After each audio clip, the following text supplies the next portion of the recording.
What's up, everyone? Welcome to Program Your Remote. Today I'm going to do a quick video and show you where the fuse block locations are in a GMC Yukon.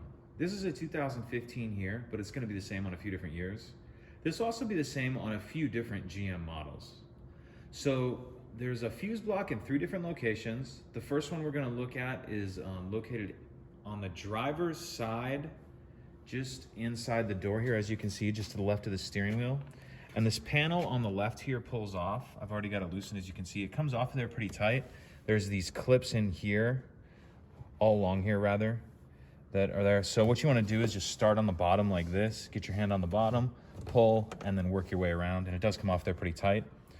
So the actual block is right here. But then on the panel that we just took off, there'll be a little breakdown of what all the fuses are for. And there'll also be some extra fuses along with the fuse puller. Okay, so that's location number 1. Okay, so we're looking in the rear of the vehicle now. Depending on which vehicle you're looking at, you may have to have your 3rd row down, as this one is. And then we're gonna look on the driver's side, and we'll see this panel right here. I wanna go ahead and pull that off. And we're gonna see our 2nd fuse block right here. For this one, if you need to know what all these go to, your owner's manual does a really good job of breaking that down. If you don't have an owner's manual for whatever reason, I'll put a link to a PDF of an owner's manual in the description box of this video.